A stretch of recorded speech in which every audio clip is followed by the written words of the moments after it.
Have you ever just sat on a beach watching the waves crashing into the shore and retreating back out to sea?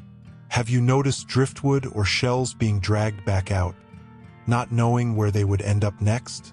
Every morning I sit here, looking out into the ocean where the gray sky meets the dark water on the horizon. I wait to see one of them wash in with the tide, drifting up onto the hard-packed sand.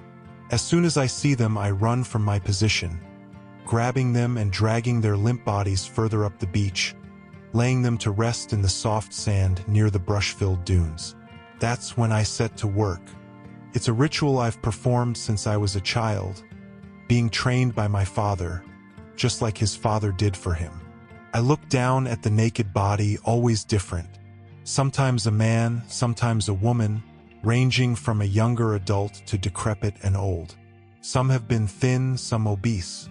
Once the drifter was missing a leg, making the ritual difficult to perform in its entirety. I make do, though. I lay them on their backs, feet facing land and head to the water, their arms stretched out to their sides in a crucifix position. I know I have to work quickly before they wake up.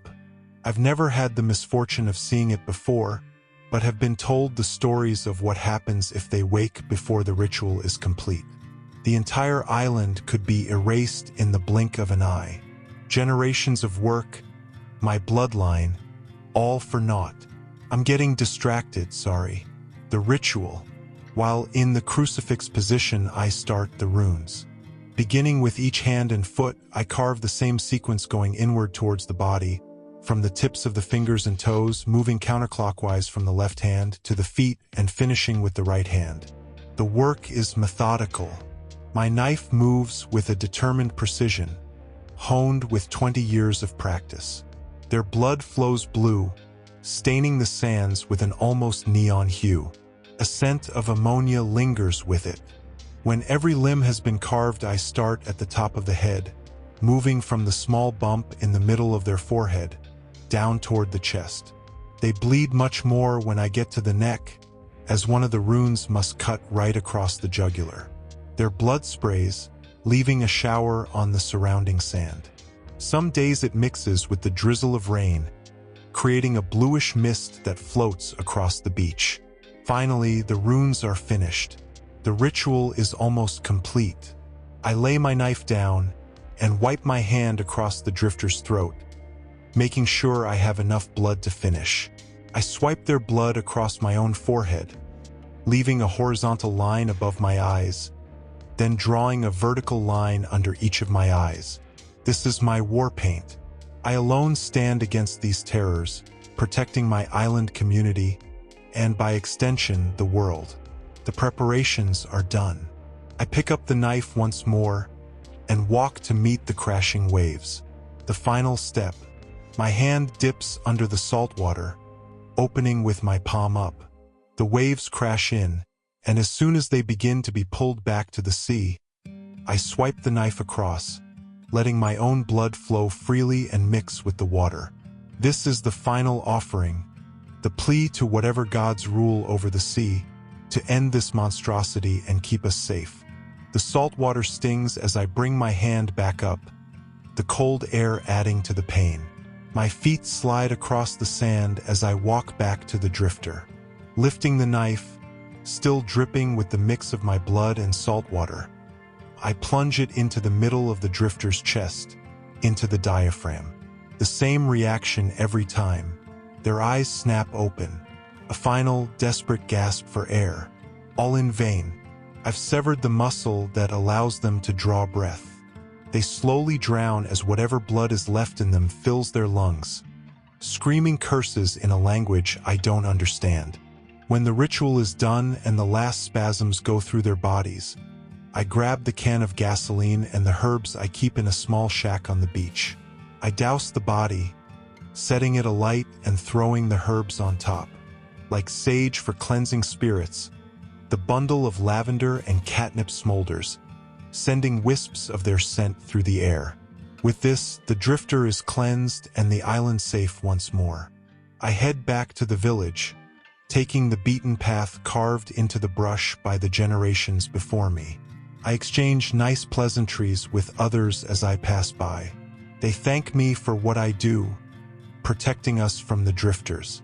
I simply nod, telling them it's my duty, nothing more.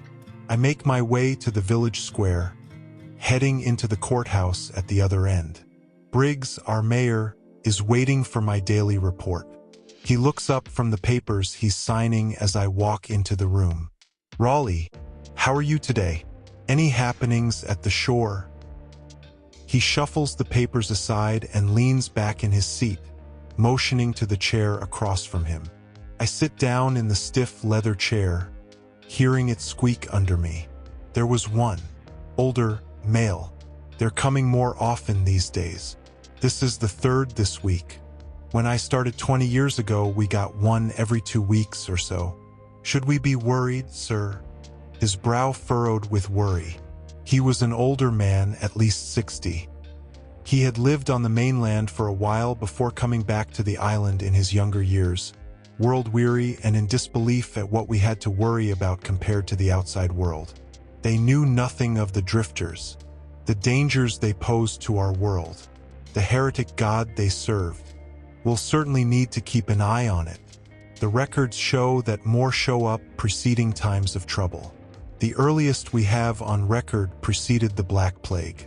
They were at an average of 2 drifters per day, with the highest number being 5 washing up at once. Your post was manned by 5 watchers around the clock, making sure none went uncleansed. We must be vigilant, make sure this doesn't become a problem like then. Do you think there could be something terrible on the horizon? I asked. I was the only one trained in the ritual. My father had me to help when he was my age, and his father and brothers before him, but I was alone. I had taken no wife, had no living children, and my only brother was killed as a child. If they began washing up more often, I was the only defense. As of yet, there's no way to tell. We simply must pay attention. Find someone from the village that shows promise, take them to be trained. You may need help, he answered, waving me off. I got up to walk out. Raleigh! I turned back, giving him a questioning look. He dug around in his desk drawer before withdrawing a long, thin blade in a black scabbard. He pulled the blade out of the sheath by a few inches, showing me a startlingly pristine edge with the runes I use inscribed on it. He sheathed it again and handed it over to me. This has been handed down from elder to elder. If the time comes when there are too many, use this. It allows the ritual to be bypassed. I bowed and thanked him as I took the saber. In all my research and learning about my position, I had never heard of this. We had always been told the ritual was the only way. I headed out and back to my house, lost in thought as I walked.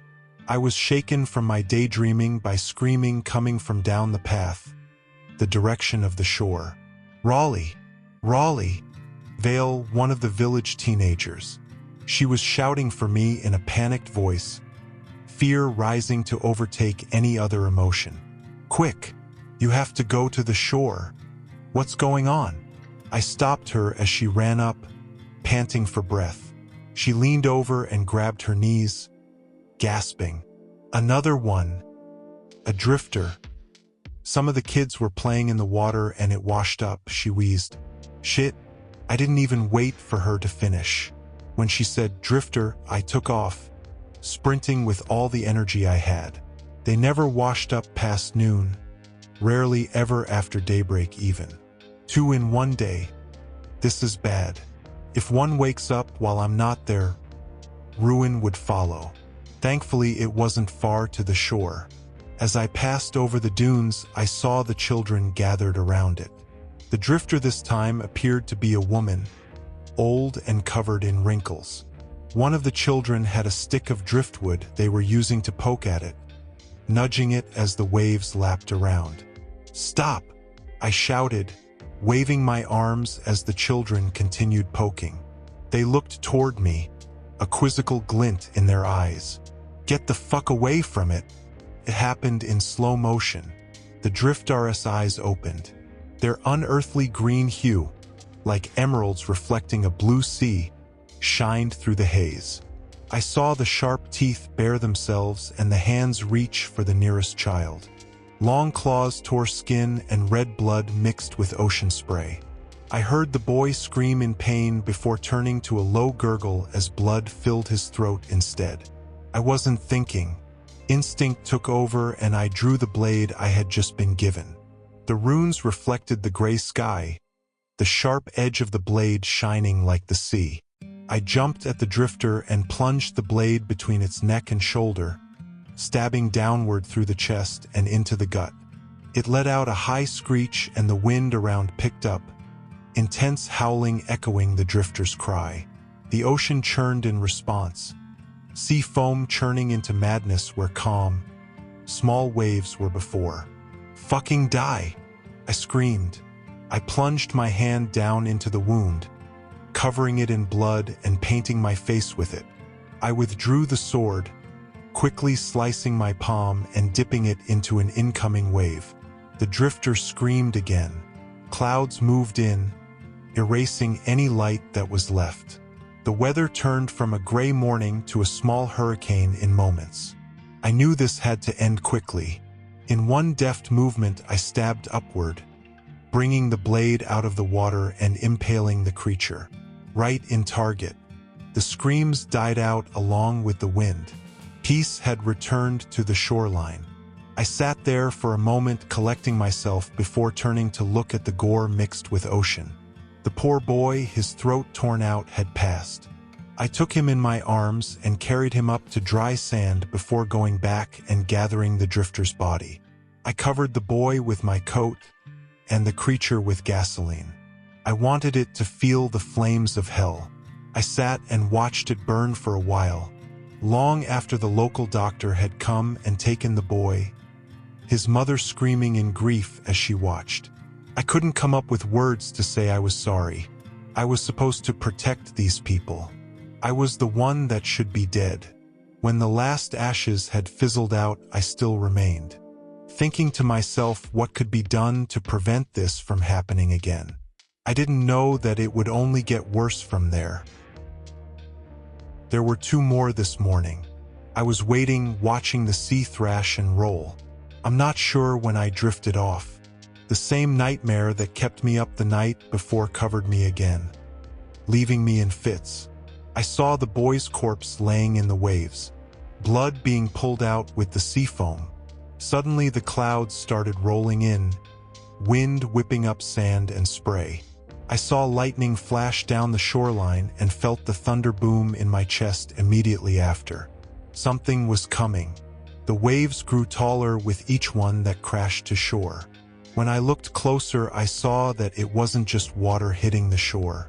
Drifters, hundreds of them, all tangled into each other in the waves, piling on top of each other as they hit the shore. Levees made of bodies started to block the waves. Suddenly the sky opened above me. The wind stopped. The ocean calmed. The drifters lay in their piles, sleeping like the dead. The eye of the storm. Just as soon as it started, it was over. A million eyes snapped open at once.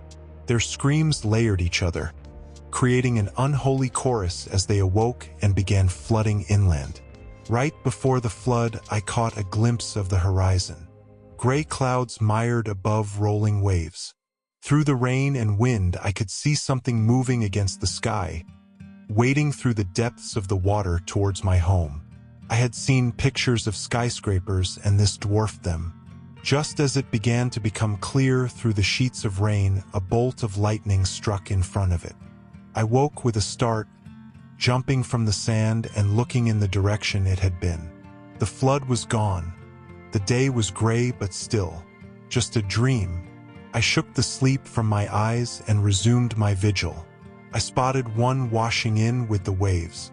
Male, middle-aged, other than the bump in the middle of their forehead and the long, claw-like nails. He could have passed for a normal islander. I set to work and was almost done with the carving when I heard a voice from behind me. "There's another one." I looked up, startled. Nobody else came out here this early. After what happened, I didn't think anyone would ever come here again.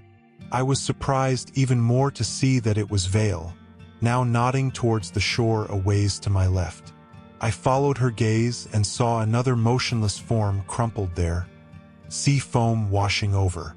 Damn it all, I muttered. Time to kill two birds with one stone. I left the one I was working on and walked over to the new arrival. Before grabbing this one, I dunked my hand into the water and sliced my palm, completing this part of the ritual ahead of time. As I began to drag the body back towards the first drifter, Vale ran up and grabbed the other arm, helping me along. "It wasn't your fault, you know," she said, grunting with exertion. "I was nearby when they found it. I should have told them to get away before I came to get you. I didn't even think they would do something like that." "Don't blame yourself," I replied, letting go of the new drifter and kneeling down next to the first. I took out my knife and plunged it into the diaphragm. The piercing scream began, then died out quickly. The new drifter didn't stir. "If they're showing up more often, you're going to need help," she said again, still watching as I doused the first one and struck a match. "Teach me. I can handle it." I didn't answer her, but threw the match down and started carving the new drifter. Small sizzles could be heard as ocean spray and light rain hit the burning body. I could still feel Vale's eyes on me, intently watching my hands work the knife through skin, carving my legacy in a living canvas. When the runes were done, I beckoned for her to follow me to the water. She stood beside me as waves lapped over our feet. I looked out at the gray sky and rolling sea, remembering the moment my father brought me out here, how he had carved the runes, then walked me out to the water. "Have you ever lost someone, Vale?" I asked her. She seemed taken aback by the question at first, and looked down at the water as she pondered it. "You knew my mother," she said. "You know I lost her. You didn't know your mother. She died giving birth to you. Have you ever lost anyone you truly knew and loved?" I shot back. "Then, no, I guess I haven't." I sighed and unholstered my knife, turning toward her. "If you take this on, you will lose someone you love. Maybe more than one. That's what we give up in order to protect the island. Are you prepared to take that on?" She seemed scared. I couldn't really blame her. She saw the aftermath of what happened yesterday. She knew what we would be dealing with. But underneath the fear there was a desperation. Desperation to prove her strength and protect others. "I am," she finally answered after staring out at the forming waves. "What do I have to do? You're not of my bloodline, but there are certain cases where others can be allowed in to take over." I looked down at my hand, the cut already clotted with blood. I swept the knife across to reopen it. "Come, we have to go further out." When we were waist deep in the water, I handed her the knife. "Cut your palm and hold it open," I said. She winced as the sharp edge of steel sliced her hand. The blood flowed quickly, dripping into the water and leaving a red cloud. I held my hand above hers, making a fist and squeezing so a trickle of blood fell onto her cut. I then opened my own palm, placing it flat on hers so our cuts aligned, and took her hand under the water. She drew a deep breath in through her teeth as the salt water hit open flesh, but composed herself quickly. "I, Raleigh Karras, do hereby pass my bloodline on to Vale Jensen. Having no living children, and having taken no wife, I realize that any day my bloodline may die and our cleansing end. Vale has offered herself as a tribute to the ocean, pledging to protect the island and all inhabiting it from the drifters and the heretical gods they serve. Do you accept this duty, Vale?" "Yes," she replied. I motioned for her to walk further into the water, letting go of her hand. She looked at me, asking how far. "Until the sea takes you," I replied. She nodded, walking further. At about 10 meters out, she was completely engulfed, going under the water. She came up moments later, walking back to my position. Her usually wild, curly hair was now limp and soaked around her shoulders. She shined with a new purpose as she rejoined me. You are aware that with this acceptance you may never leave the island, being the first and last defense against the unknown. You know that the ocean requires a heavy toll for your service and the power bestowed upon you. Do you still accept? I hoped she would say no, but knew in my heart she couldn't. It was the same feeling I had thinking back to when I took the oath, my father standing in my place. Once you had the notion to take on this duty, it never left you. Yes, she said again. Vale Jensen, by my power and authority, being the last remaining of my bloodline, I surrender you to the sea. Today you are born anew in the salt and brine of the ocean. I withdrew my hand from the water, turning my fingers down so the mix of salt water and blood coated my fingertips. I drew the rune of rebirth on her face, a clockwise spiral ending in a smaller spiral spinning counterclockwise from the center. The ever-flowing dichotomy of life and the sea. I swear to serve with my life, she replied, giving a small bow. We'll start your training tomorrow, I told her. For now, I will finish this ritual. You will walk back to the village and stand in the square until I return. Tell anyone that asks you are now my apprentice. Yes, sir, she said, walking back up the beach. I sighed as she left, taking myself back up to where the newest drifter lay on the sand. I kneeled next to it, hefting my knife once more. I placed it above the diaphragm, one hand holding it steady while the other was poised above it, ready to thrust downward. I bowed my head, closing my eyes and whispering a prayer. Protect her. Let me be the father to her I could never be to my own daughter, I muttered, my hand raised up, tensing at the expectation of pain when it hit the knife handle. I was more surprised to feel the hand on my wrist as it moved downward. My eyes snapped open to see the drifter grabbing on, holding my hand back. Our numbers are infinite, it said. We serve, and we will be rewarded. We will devour you, drown you in the blood of your loved ones. We are vast as the ocean and relentless as the waves. We will break you. The pure hatred in its eyes terrified me. I had never seen anything like it, the pure, dripping spite. It bore through my skin and into my soul. It despised me, and that cold, unfeeling stare almost seemed to freeze the entire world. I forced myself to move as it opened its mouth wide to scream, making the wind pick up and clouds go dim. My other hand plunged the knife in. Its screams turned to wet gurgles as it drowned, choking on blood. I fell back in the sand, shaking. After what seemed like eternity, I pulled the knife from its chest and got the gas can and herbs, beginning the final step of cleansing. I didn't stay to make sure the fire was put out, but instead rushed back up the path to the village, stopping at the first person I saw. "Hello, Raleigh. Anything I can do for you?" he said. I didn't remember his name but recognized him from the butcher shop in town. "I need you to go to the shore and keep watch. If any wash up, come get me. I'll be speaking to Briggs in his office." He looked at me quizzically, not quite understanding why I would want an untrained person watching the shore. I ended up losing my temper. "Just fucking go."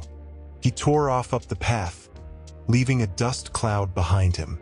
I rushed into the square, grabbing Vale, who was standing in the middle, chatting with some of the village women who were congratulating her.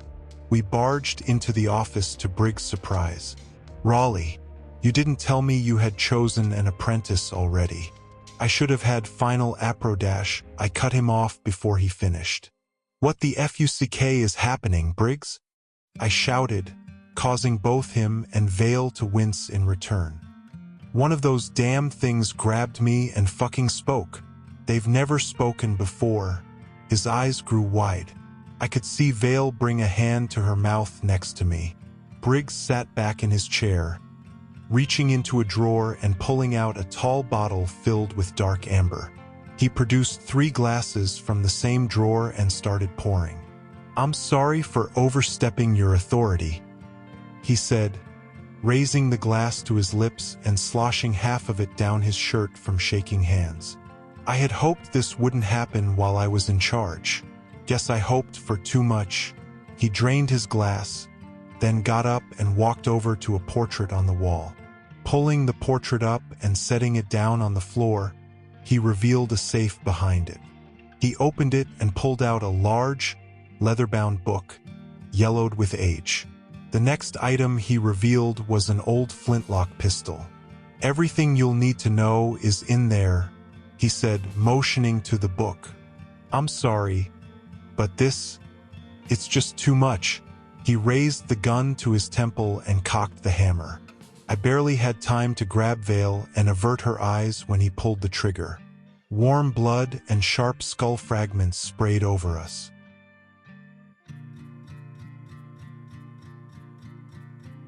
The past 24 hours have been a blur. I only remember walking Vale out into the square, both of us spattered with blood and gray matter, everyone looking at us, some screaming, some crying. I sat Vale down on a bench and motioned for a nearby woman to come over. "Take care of her. If she's not in shock yet, she will be soon," I said, then turned to walk back into the building. "Also, call for the doctor. I'll need his help moving Briggs." The smell had already gotten bad inside. Copper. Sharp. It took me by surprise after dealing with the ammonia-tinged blood of the drifters for so long.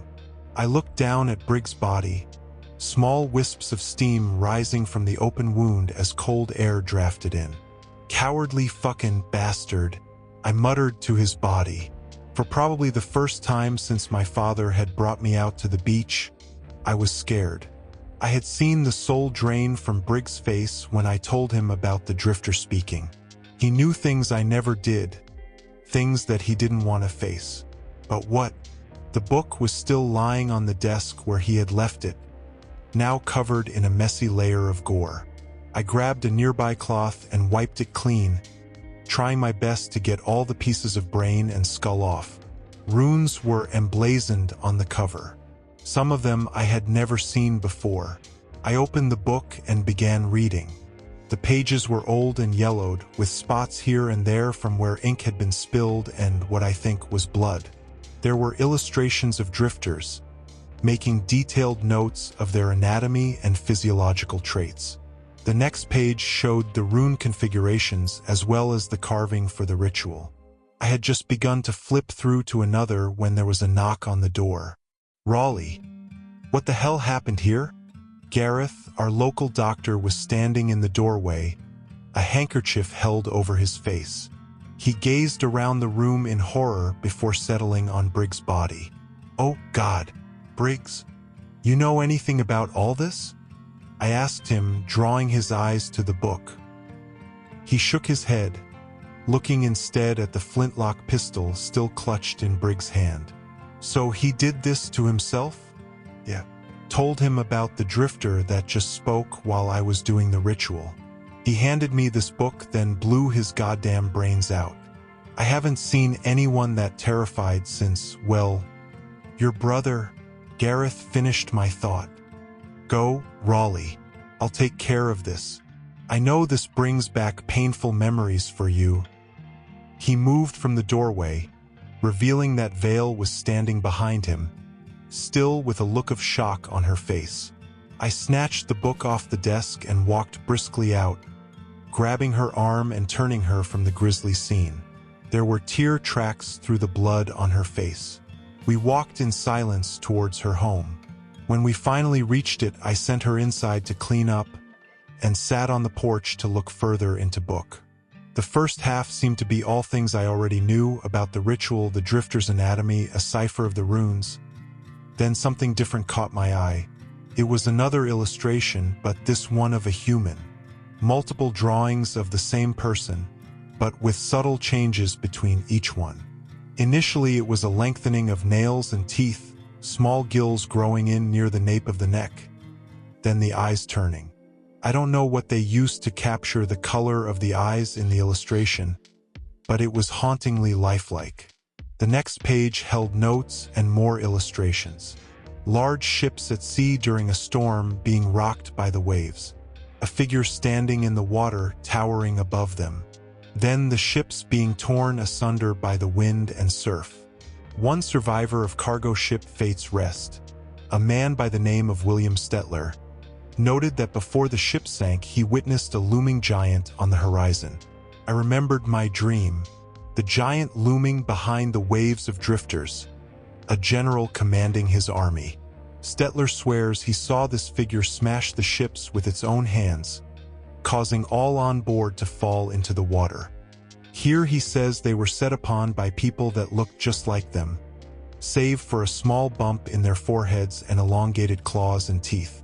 Stettler says these figures would drag the surviving crew and passengers under the water, never to resurface. The book went on to explain how Stettler had survived. He was knocked out by a plank of wood hitting him in the water and managed to wash up on the island, much like the drifters do.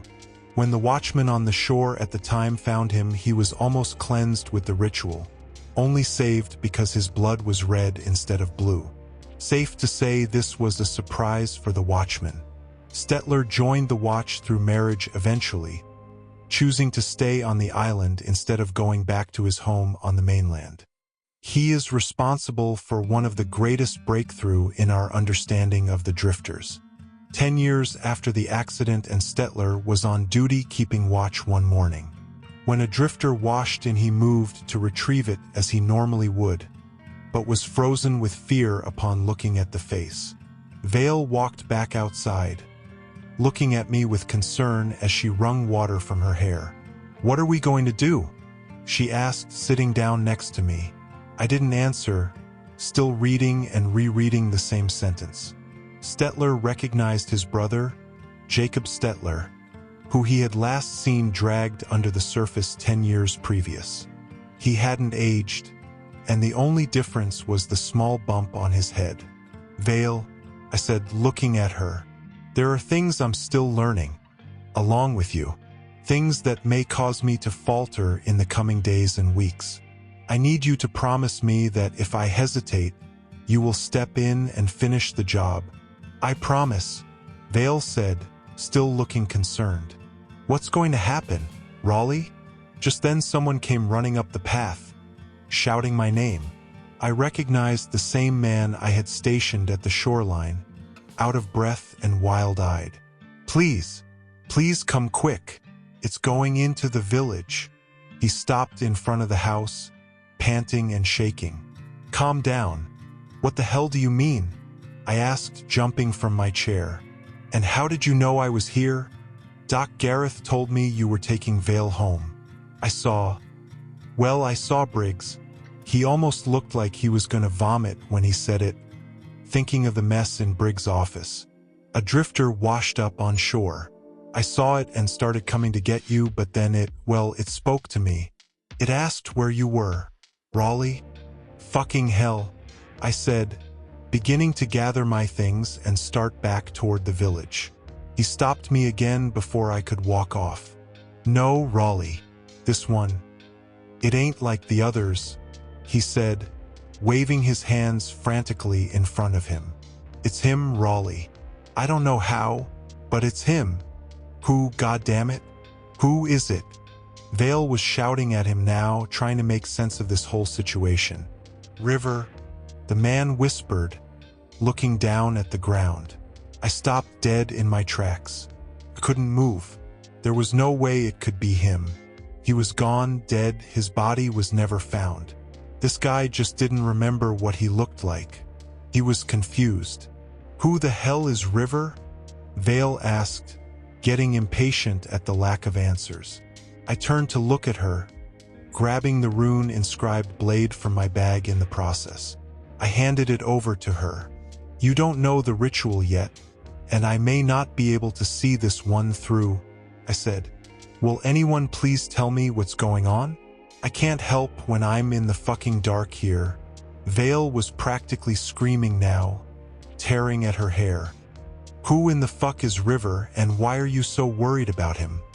I felt tears forming in my eyes as I looked at her. Hot bile burned in my throat, and I almost choked on the words as they came up. River was my brother. Silence smothered us as we walked back to the village square. I was beyond lost. It hit me when I read the book that something like this could be possible, but I didn't think it would happen this soon. Vale was certainly worried, shooting me looks of concern between looking down at the blade I had given her. Finally, she spoke. "What did you mean that he was your brother? What happened?" I knew that she needed to know. Knew that she was only asking so she could be prepared. I resented it all the same. I had grieved River since the day I lost him, and it was only compounded by losing Dad days later. Did my dad know about this? Is that why he did what he did? Makes sense you don't remember it. You would have been very young. I finally replied, the words sounding as if they were coming from somewhere far away. River was out with Dad and I one day keeping watch. He was playing in the water while Dad and I were patrolling. He was there 1 second and gone the next. I don't know if it was a riptide or something else. He was just gone. "So you never found his body?" Vale whispered. I could feel the chill in her voice. She realized where this was going. "That was 12 years ago, Vale.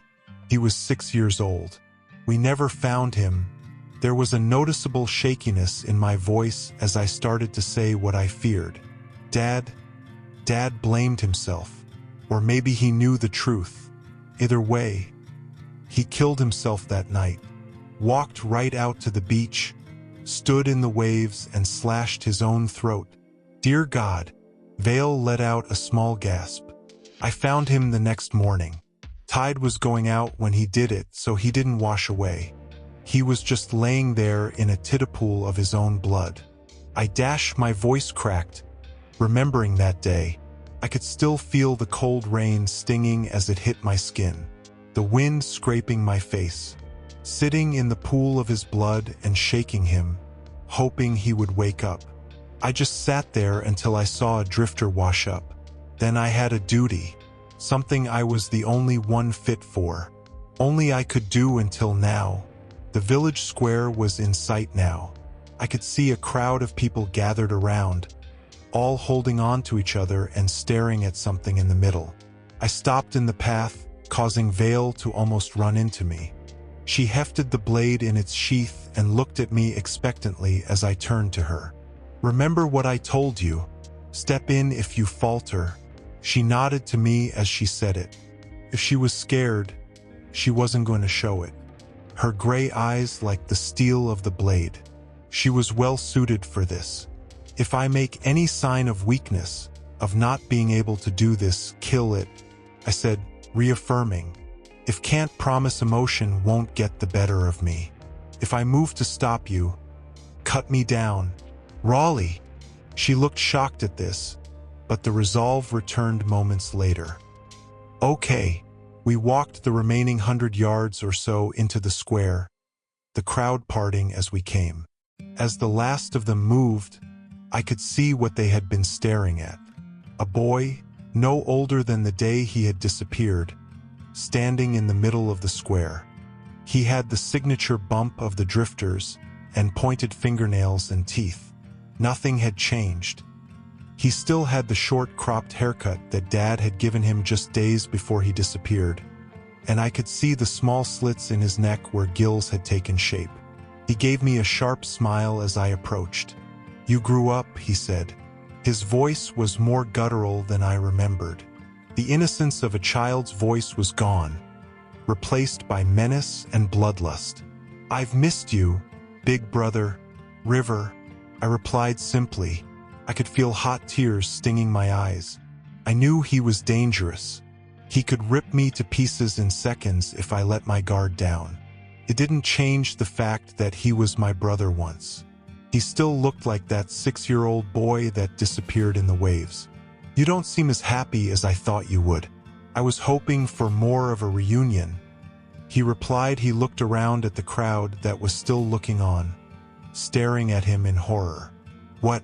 I feel like you're all scared of me. What happened to you, River? I managed to choke out. I was showing weakness. No doubt he would try to take advantage of this. The ocean takes us all, eventually, he replied. Some of us earlier than others. You and Dad didn't keep your eyes on me, and now here I am. To come back for you, though. I wanted to show you all the wonderful things I've learned. All the amazing sights and feelings. They've taught me a lot in these few years I've been gone. Who? I asked. The others like me, of course. There are quite a few of us, as I'm sure you've noticed in the past few days. We've been busy, recruiting, creating, swelling our ranks. We bring more to him and he makes them like us. I'm sure I can put in a good word for you all. River, this isn't you. I was talking more to myself at this point than him. I didn't want to believe this was what my brother had become. Didn't want to believe he could be this monster. You wouldn't know who I am. He roared, causing dark clouds to roll in and the wind to rise. I looked around, motioning everyone to stand back. I noticed then that Vale was no longer beside me. Please, brother, let's not do this. Come back to us. You don't have to be this way, I said to him, trying to look around for Vale without him noticing. I finally spotted her in the crowd of people, slowly moving her way through the masses, trying to flank River. I had to keep him distracted. There's no going back now. This island won't exist for much longer. All will be swallowed by the ocean soon enough. You'll all join us or drown. Some of you have a choice. Some don't. He took a step forward, opening his arms toward me. I wanted to bring you with me, Raleigh, to extend an offer. I can bring you with me, and you can be made new. Quick, painless. I want to help you, I continued. Vale was almost behind him. Just another minute and she would be in place. Oh, but I want to help you, River sneered back at me. Vale looked at me and nodded. Now, I lunged forward at the same moment she did. Her with the blade drawn, me with my knife. All I could see before striking was River's twisted smile. Vale struck just right, stabbing right into his spine. My knife found its mark in his throat, cutting any sound from him short. He managed to get 2 good swipes of his claws in, one striking Vale across the face and leaving 4 long, jagged ravines of open flesh from her left eye down to her chin. The other hand managed to catch me in the stomach, knocking the wind from me and gouging into my flesh. I felt his hand tighten into a fist, closing around whatever internal organs he could. Get some fucking rope, I shouted at the onlookers. 2 of them ran toward the nearest building and found a halfway weaved fishing net that had been left there in the excitement of the day. Throwing it to Vale and I, we quickly wrapped it around River, making sure he was bound right before cutting a strip of fabric from my sleeve and stuffing it in his mouth. There. No storms if he can't scream, I said, sitting back on the ground and clutching my stomach. I looked down to assess the damage and could see heavy bleeding, as well as some of my insides where they shouldn't be. Gareth? Where's Gareth? Fuck. Vale ran to my side, taking off her coat and applying pressure to my stomach. Her eye was swollen shut at this point. She would be lucky to see out of it again. Vale, help him. Please. I was gasping at this point. The adrenaline was wearing off and the pain taking over. The last thing I saw before passing out was Vale, tears mixing with the blood on her face, and River smiling at me on the ground. I'm awake again. It's been 2 days since we subdued River. Gareth patched me up best he could, but the diagnosis is grim. River managed to do some damage while he was in there. Vale told me she has him locked away in Briggs' office. Said he's fucking tied up in there, smiling at anyone who comes by. Half her face is covered in bandages. Gareth said her eye should heal, but she'll never regain 100% of her sight. I've been researching the book, She tells me, says she's learned the runes and memorized the ritual. She said there's also some talk of an older ritual. One talked about from long ago by long-gone ancestors. Something that may be able to stop all of this once and for all. That God, I guess you could call it. Vale says, the giant that creates them. There's the thought here and there by whoever put this together. They translated from some ancient notes left behind by the first inhabitants of our island. Whoever wrote this thinks that if 2 sacrifices are made, then he can be weakened and bound undersea. She went on explaining this further, but I was drifting in and out from pain. Eventually Gareth came back in and gave me a new dose of medicine. It didn't do much for the pain, but it sedated me. I'm in and out now. Vale is working on figuring out this ritual. If she can crack it, we may just have a way to end all of this. I just hope I'll live to see it. Hell came to our island. Death came to our island. It was beginning to get dark outside. I was still recovering, hoping for the medicine that Gareth had given me to kick in soon, so I didn't have to feel this throbbing pain nearly as much. I flipped through the book as I waited, the lamp beside me causing the pages to almost glow yellow. There were notes scribbled in the margins wherever they would fit, all in different handwriting. I had to wonder if these were written by cleansers before me. How old was this book? What happened to all of these people if they had these notes and theories about the end, but still couldn't bring it about? Was there something we weren't seeing in all of this? I flipped the page again and noticed there were no notes scribbled for the first time in at least 100 pages. Instead, there was just one stanza of a poem, like a prophecy being laid out before me written in beautiful script. When waves ride high and oceans flood, rain and wind howl, filled with blood into the sea, brothers of red and blue, ending water's wrath, beginning days anew. Holy shit, I said under my breath. This was it. This was the answer. This was how to stop everything. Raleigh, wake up. He stirred from the bed against the opposite wall, still in a drugged stupor. Gareth had said his condition wasn't promising. When River plunged his hand in, he had severed quite a few of his intestines, causing massive internal bleeding. Gareth did as much as he could, but he wasn't outfitted for major surgery on this level.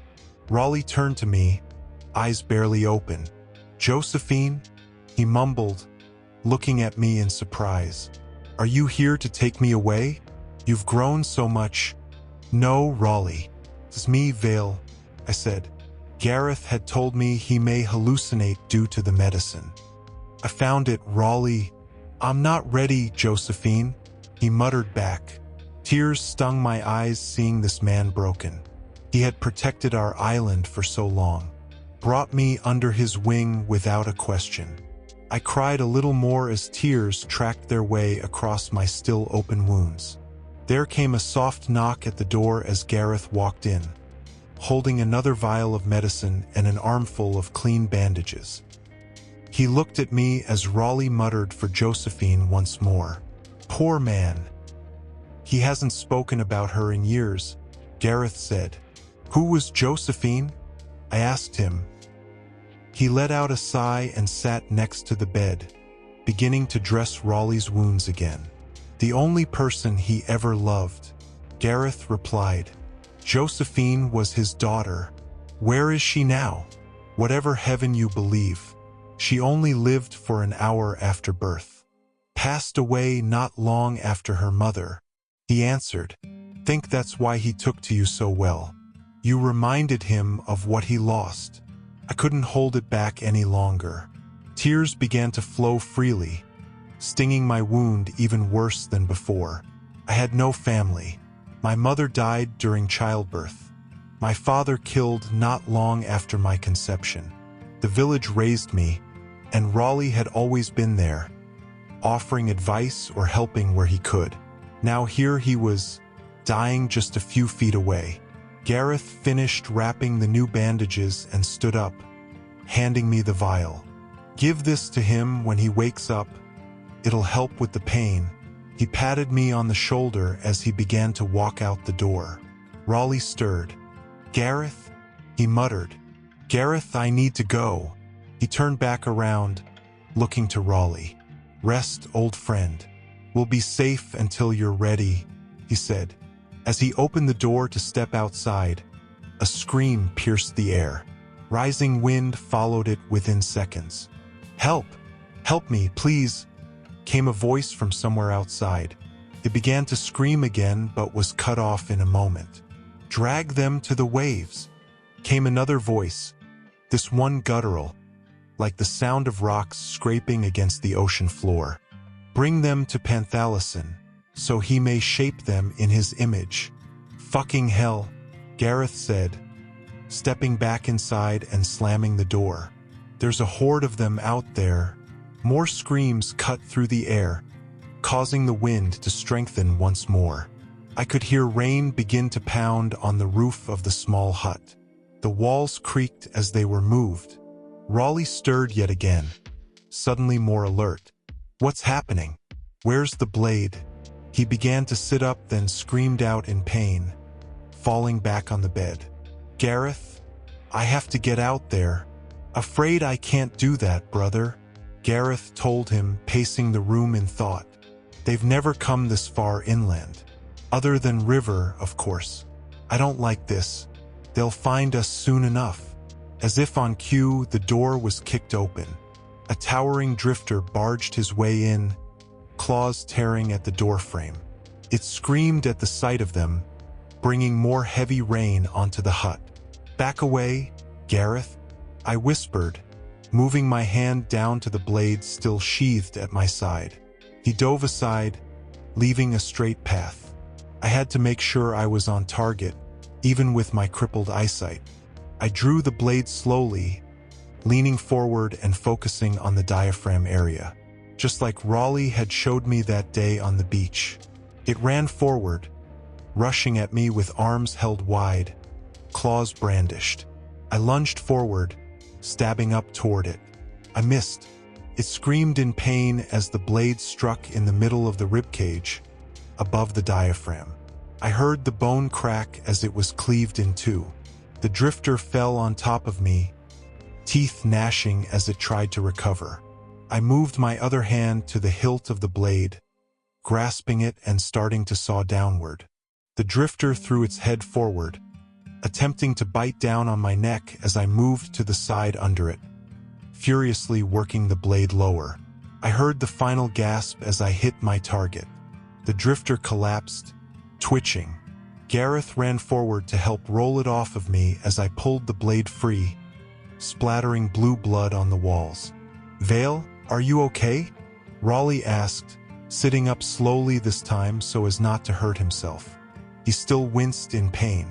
"Raleigh, thank God," I said, moving over to him. "Look, I found how we can stop this. We have to get River." I grabbed the book from the table nearby, flipping to the poem. I shoved it toward Raleigh to read. "Brothers of red and blue? That can't mean us, can it?" he asked, looking up at me. "I think so," I said. I could see the fear in his face. He was putting all of this together, the same puzzle I had pieced together just hours ago. The wind was constant now, a continuous roar, a monster tearing the island apart. A board was torn from the roof, leaving an opening for rain to begin pouring through. "Help me up, Gareth," Raleigh said, swinging his legs over the side of the bed. "We need to go get my brother." I hefted the blade, getting ready to make our run across the square. Gareth stood, holding Raleigh up on his shoulders. We exchanged a small nod before running out of the hut and into the chaos. The square was bathed in red. Drifters were dragging bodies out of homes, taking no care if they cut them open or not. Anyone that resisted was torn open, treated as a game by the attacking monsters. I could see one in the distance grabbing a woman away from her screaming wife, slashing her throat so blood covered the woman she loved. It let out a demented laugh before lunging at the other woman. We made our way through, dodging what we could and trying to cut through what we couldn't. We finally reached the door of Briggs' office, busting it in and charging through. River sat there in the center of the room, staring toward us, a smile playing behind the gag over his mouth. "Grab and run," I said, looking towards Gareth and Raleigh. I took hold of the chair River was in and began dragging it out into the storm. We tried to go around the perimeter of the square and toward the path to the beach so as not to be seen.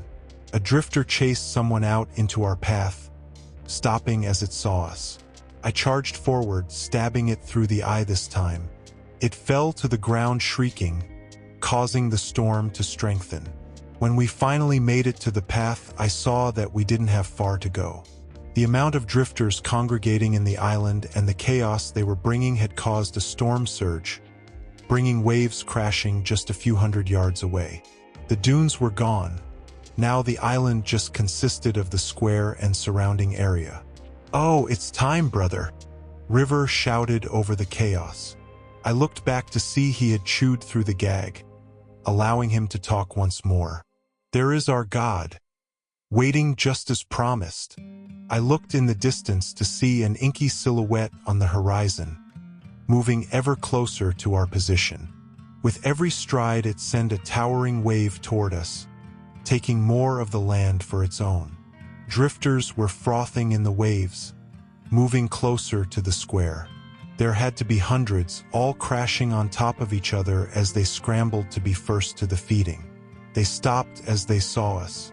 "Set me down," Raleigh said. Gareth gave him a look to confirm what he was asking, then a small nod before setting him to his feet. Raleigh came over to me then, putting his hands on my shoulders. "Whatever happens, I want you to know how proud I am," he said. He deftly slipped the blade away from me, hiding it in his coat pocket. "Well, brother, does your offer still stand? Will you take me to the sea? I thought you would never ask." River smiled, showing his sharp teeth. Raleigh walked over to him, holding his knife to the rope and snaring him.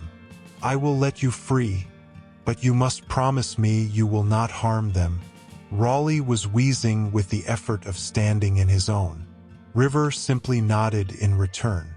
With a quick flick of the knife, his restraints fell around him. They walked together toward the water, River shouting to the other drifters in victory.